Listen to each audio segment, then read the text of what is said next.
Hey, what's up everybody? This is Meath24, and today I'm taking a look at the Unicorn Gundam Unit 02 Banshee SD kit. I've actually not built an SD kit for a long time. I got some years and years ago, back when I was probably in like 7th or 8th grade. I got some for either my birthday or a Christmas gift, and at that time SD Gundam would have been the current running one on Cartoon Network, and so I'm pretty sure somebody just picked them up for me knowing that I like Gundam, and kind of got a couple different ones, which is cool. But I haven't built a proper SD kit since then. So this was kind of just a little experiment, grabbing some cheaper model kits and seeing how I like the SD stuff now compared to back in the day. I also showed off from Midwest Media Expo. The other one that I got was the Double Zeta SD, and so I'll do that one review later on, and I'll kind of show the differences between the build for this one and the build for the old school SD kits, because they're a little bit different. Box art here is great. This box is a lot bigger than the ones that I remember the SD kits coming in. I think the packaging was different stateside, at least, because I want to say that the old kits had like just a cardboard box with a little piece at the top that would hang it on a rack like you would for action figures or something like that. At least at Target or Meijer where they had them. And they also had like a different rating system for how the build process was supposed to work for the kits when they were stateside. Anyways, that was actually when they distributed them properly in the States with through, I forget who did it. But it was like the level 1, level 2, level 3 instead of high grade, master grade SD. Anyways, like I was saying, great box art here. You kind of have a little echo to the master grade box art there with both the Banshee and the Destroy mode shown there. We have the Unicorn Gundam there, and we have a Delta Plus there in the background. And I think there's SD kits for those, both of those. I know there's one at least for the Unicorn. There might be one for the Delta Plus as well. Here on the bottom, we have a look at the kit and some of the features, back shots, front shots. Side of the box, same deal as the top, basically. And then on the back we have a look at some of the swappable parts, like the eyes, and the fact that you can get it on this little, what are those, base jabbers? Base jabbers, rather. The thing, the unicorn's floating above there, and you can have them fighting the Unicorn SD kit as well, which is pretty cool. Take a look at the instruction manual. Pretty simple instruction manual. It's all fold out. I have a picture there of the Banshee in Destroy mode on the front. Flipping it open, we have a look at the mobile suit, sort of an explanation of it. And with a lot of the SD kits, at least back in the day, they had little comics. So this one, pretty simple. It's all one page here. I think some of them maybe had a couple pages worth of comics. Basically, it's a play on the whole idea of the Laplace's box, in this case being a literal box, and the contents being not quite what the Banshee expected, and then Sinanju there being a little embarrassed at the end. We have a list of all the parts and runners there. Start building it with the head, and then build the torso and the backpack, build the shoulders and the arms, and then the feet and the waist unit, connect everything together, and then there's instructions there on the bottom of how to transform it into the Destroy mode, as well as a quick list of all the colors there on the bottom. There are 2 sheets of stickers that you get with it. One is a foil sheet for all the stickers that you're going to put on the kit. You'll see there's a couple left over here, and that's because they give you 3 options for the eyes. They give you the standard red eyes with no pupils, the red eyes with the pupils, and then green eyes with the pupils. And I felt like green eyes would have worked better for the Unicorn instead of the Banshee here. I felt like the red eyes worked better with this color scheme. And the visor piece that they give you for the Unicorn mode for the Banshee is also red, so I just want to keep it all consistent there. But we do have some gold foil stickers and some black stickers on this guy, as well as some red ones. The camera behind the horn there is a red foil sticker. The visor piece here is a red foil sticker. The face piece on the back, which is the proper set of eyes, also has a foil sticker. There's another red camera foil sticker on the back of the head. There are gold foil stickers here on the claws on the big fist hand. There are similarly gold foil stickers here underneath the cannon. And there's a black sticker here that wraps up around the piece, the front of the horn there. That's the only one that I wasn't real keen on the way that they handled it.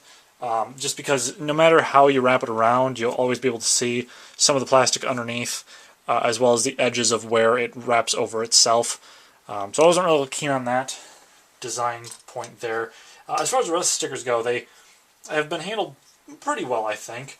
Adds a little bit more color here and there, and obviously they want to save on plastic costs as much as they can, so I get it for doing the inside of the cannon here, and even the fingers on the claws there on the big fist hand don't look as bad as I thought they were going to. They actually look pretty good, and they've stayed pretty well, so I'm definitely pleased with that. Really the only knock with the stickers is that horn piece there. Obviously if you're into painting them, you can kind of forego that, but just out of the box as it is, that's my only real knock with the stickers there.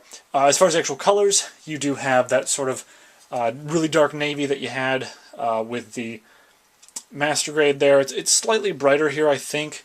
Maybe that's just my imagination, but it seems to be a little bit brighter on this kit than it was on the Master Grade, at least. You have sort of this dull goldish yellow for the face and the neck there, and the horn, and then you have some clear yellowish gold underneath. And even though this thing is in its unicorn mode, there are some parts of this body that you are never going to be able to get completely covered, namely the front skirts here, and you can't notice them nearly as much here with the legs, but if I look on the side there, you can see there's a little bit of gold peeking through there, as well as on the side skirts. Basically, the transformation for this SD kit is not nearly as complicated as the Master Grade version, which makes sense if you're marketing it at a younger audience anyways, but that said, it does seem a little bit cheaper in terms of its build because of the fact that you can't hide all those bits. Now, for me, I usually have it displayed in destroy mode, so it's not that big of a deal, but if you were hoping to have this thing displayed in unicorn mode, just know that there will be some parts that will always be exposed there. They do give you a separate set of legs on the tree. They're not mentioned in the instructions at all, so these ones don't show the gold on the actual legs, but they are the same shape and same length as the ones with the gold inside of it. So while you can't actually see it there unless you were to paint them, it's basically the same setup as the current legs on there. Also, the other sticker sheet that I forgot to mention is basically just clear decal stickers. I don't know how well you can actually see it on the camera there. They're all white stickers on this sort of palish green background there. I don't know how well you can see. Yeah, there maybe that helps a little bit. Basically, Anaheim logos, all very small. The RX-0 logo, that sort of thing, warning logos and so on. I didn't bother using them on this kit because I felt like it looked really cluttered on this version compared to the Master Grade, just because it's a much smaller kit. But if you want them, they are in fact there for you. As far as the posability for this kit goes, nothing too out of the ordinary here. The head will rotate side to side. You can get to go 180, you just have to lift the chin up there. You can get the head to bob back and forth, kind of wobble around a little bit there. It's one of those simple PVC ball joints underneath there. The shoulders can rotate 360 at the actual shoulder piece. You get them to rotate 360 there at the elbow, although the actual elbow piece is a static joint there, so that sort of controls the way it's going to rotate or how it's going to hit the body there. You can get the arms to, as long as they don't pop out of the shoulder socket there, go up about that far, go back and forth a little bit, and then obviously you have joints here on the claws as well, and you have a double set of joints here, ones that swing out on the bottom and ones that rotate forward there, whereas the top is just simple ball joints. And you do have a fist inside of there with a peg hole in the hand, but it's not really going to make a difference because if this thing's in the way there, you can't put anything in his hand. Anyways, the torso will spin back and forth, wobble a little bit, not too much. The feet here, because they want to move for whatever reason first, can rotate side to side just fine, can kick back and forth a little bit, not a lot. The ankle guards come down quite a bit, and the legs can move back and forth barely at all, side to side not really at all, although you do have sort of a peg plugged up into the crotch there at the waist, so you can get some wobble back and forth there from the whole waist unit. Skirts can flip up a little bit there on the front. Side skirts don't move at all because that's one single solid piece on the bottom of the torso. And the back skirt doesn't move at all, although this little flap can open up in the back there. In terms of weapons and accessories, you do get his beam magnum here. It's all one solid gray piece, but you do have the handle that you can slide into his hand, as well as a peg here that you can hold on to elsewhere on the kit. If you want to have him hold on to it sideways like that, you can.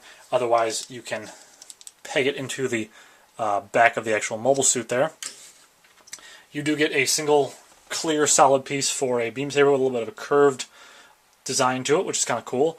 They do have on the back of the kit, beneath where I put the rifle, 2 beam saber handles here, but those are strictly for the transformation mode. They don't actually serve any purpose on the actual kit itself. So if you wanted to use that beam saber that comes in the box and wanted to go ahead and paint the handle up, wouldn't be too much of a hassle. And then of course you get a tiny little shield here, which has a very simple transformation of just swinging those clear pieces out. And again, just pegged there. There's actually nothing really holding in the clear pieces behind the peg there. But for a kit like this, not that big of a deal, I don't think. Now for the actual transformation process, I do find that it's easier to kind of take this guy apart a little bit. And the first thing I like to do is take the head off. And then what you're going to want to do from there is take these side pieces, kind of wiggle them out.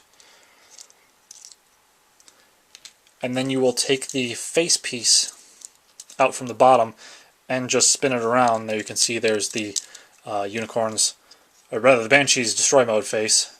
And then you will split the horn, which is just on a simple hinge here.